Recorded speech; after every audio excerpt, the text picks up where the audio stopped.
नमस्कार, मी प्रदीप नणंदकर. आपण पाहत आहात इंद्रधनुष्य. महाराष्ट्राच्या विधानसभा निवडणुकीत महाविकास आघाडी सत्तेत येईल की पुन्हा महायुती सत्तेत येईल अशी चर्चा आता राज्यभर सुरू आहे. पण ही चर्चा सुरू होत असतानाच सर्वात केंद्रस्थानी पुन्हा आहेत मनोज जरांगे.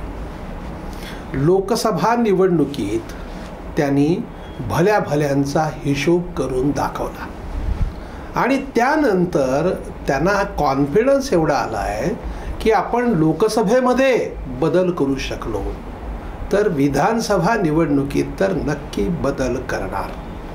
आणि त्यातून त्यांनी जोपर्यंत ओबीसीतून मराठा समाजाला आरक्षण दिलं जात नाही, तो जर निर्णय घेतला जात नसेल तर आम्ही हिशोब केल्याशिवाय राहणार नाही असा स्पष्ट इशारा दिलाय.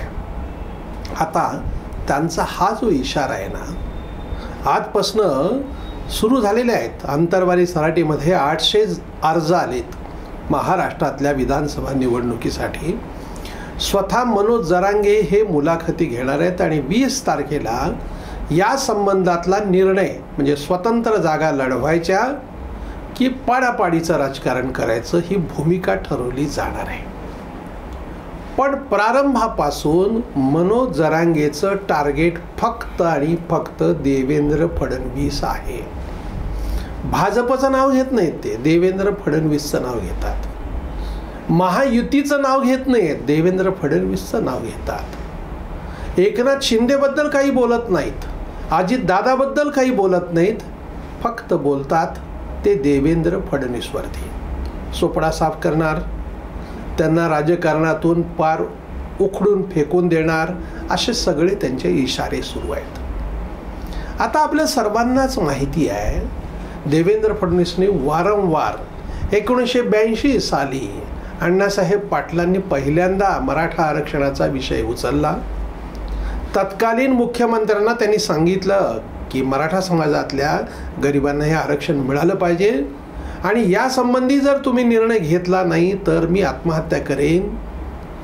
तेव्हाच्या मुख्यमंत्र्यांनी निर्णय घेतला नाही आणि अण्णासाहेब पाटलांनी स्वतः गोळी झाडून आत्महत्या केली. तिथून विषय सुरू झाला. मी मुख्यमंत्री असताना काय केलं हे देवेंद्र फडणवीस सांगतायत.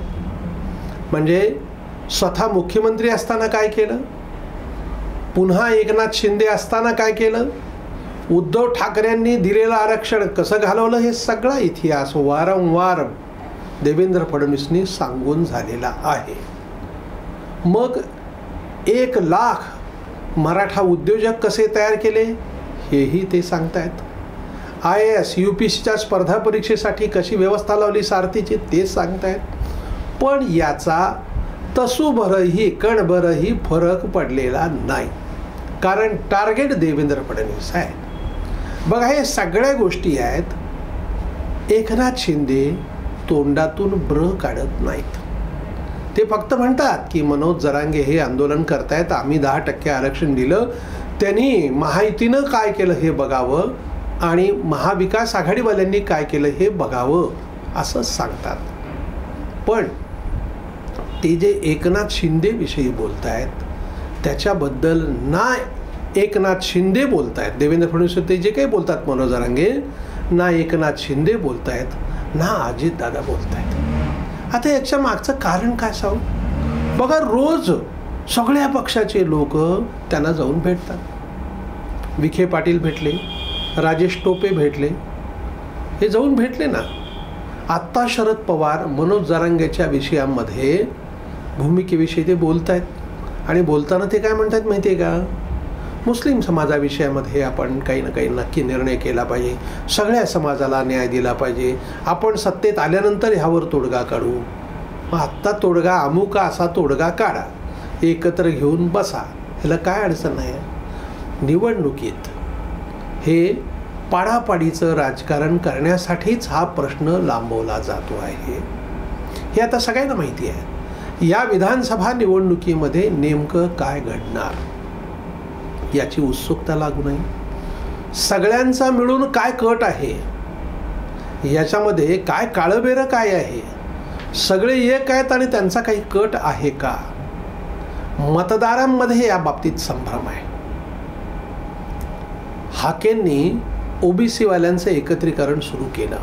प्राध्यापक लक्ष्मण हाके अनेक वेळा चर्चेमध्ये प्राध्यापक लक्ष्मण हाके आणि मनोज जरांगे यांची जेव्हा चर्चा सुरू असते त्या चर्चेत मनोज जरांगेंना उठून जावं लागतं, कारण ऑन टेबल डिस्कशनवरती लक्ष्मण हाके ऐकत नाहीत हे त्यांच्या लक्षात आलंय.